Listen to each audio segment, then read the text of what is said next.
Well, I sure hope so. My mantra has always been that I will work with anyone from either party when it's good for Rhode Island and good for our country, but I'll also stand up to extremism whenever necessary.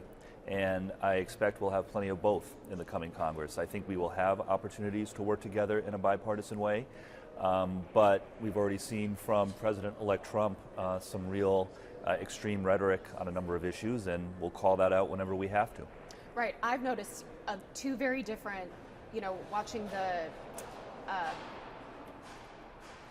swearing-ins and everything, it seems like a very kumbaya, let's all work together, and then sort of a split screen when you see Trump in his press conferences. Yeah. It's very MAGA, very one-sided. Is that...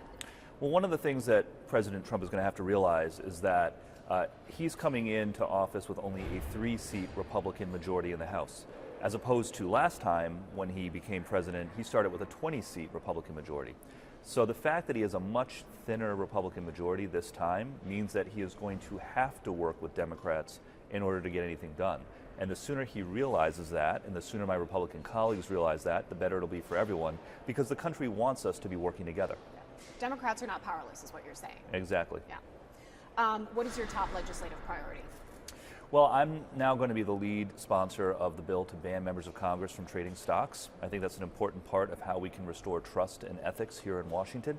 I'm also the lead sponsor of a bill to guarantee 10 vacation days for all American workers. We work really hard in this country, and Americans deserve to take time off. Amazing.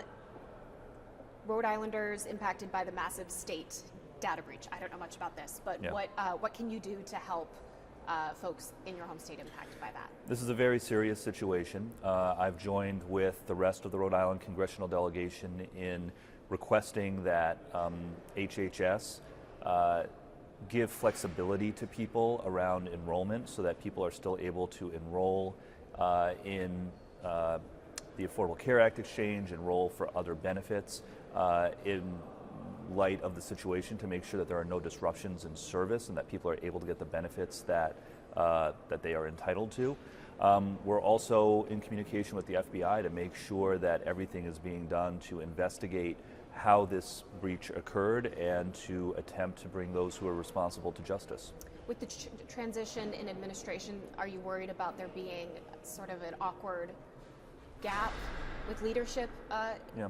Historically, cybersecurity has been a bipartisan issue. I serve on the Homeland Security Committee, which has jurisdiction over cybersecurity issues, and historically that is one area where Democrats and Republicans have worked together, and I hope that that will continue to be the case in the next administration.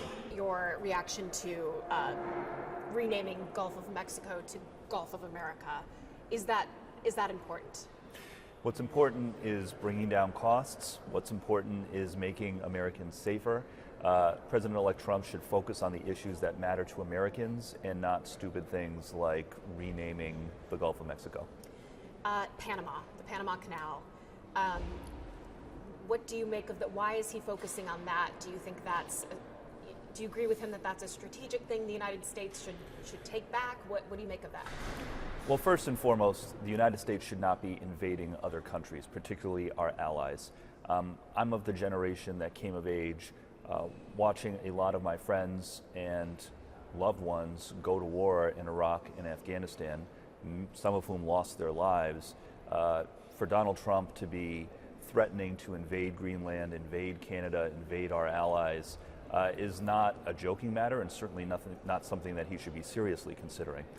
Listen, if we are concerned about making sure that the Panama Canal is secure, then the thing that we should be doing is engaging more with Panama and our allies in the region. We could invest more in making sure that it is American companies, American security personnel who are offering assistance to the Panamanians as opposed to the Chinese. The answer here is to engage more with our allies and to offer assistance to our allies, which is what China has been doing, as opposed to empty threats about invasion of other countries. You know a thing or two about rare earth minerals and natural resources. If you're looking for logic in invading Greenland, they do have, I believe, 10% of the world's rare earth minerals. I mean, is that just trying to find logic in invading Greenland? I mean, the United States does not invade other countries. That is not what we should be doing. You know, we do not invade other countries for territory. We haven't done that in over a century, and we shouldn't start now. The way to get access to rare minerals is through diplomacy, through trade deals. We are the strongest economy in the world. The nations of the world want to trade with the United States if we will let them. And Greenland is important, there's no doubt about it. Not only do they have rare earth minerals, but also in our competition with the Chinese and the Russians, access to the Arctic is very important. But again, the way that you get access to these things is through strong relationships with our allies, not by alienating our allies and threatening invasion. Final question, do you think this is embarrassing for your Republican colleagues? I think that my Republican colleagues are constantly having to explain the wild statements and bad behavior of Donald Trump, and unfortunately, Americans are going to have to explain that to the world over the next 4 years. I would just urge my Republican colleagues to remember what voters told us in the election. Voters told us that they care about inflation and bringing costs down. Voters told us that they care about safety and security here at home. Voters never told anyone that invading Greenland, invading Panama was high on their agenda. It wasn't before the election, it's not now. I encourage my Republican colleagues, who won by a very thin majority, to not forget what the American people are telling us.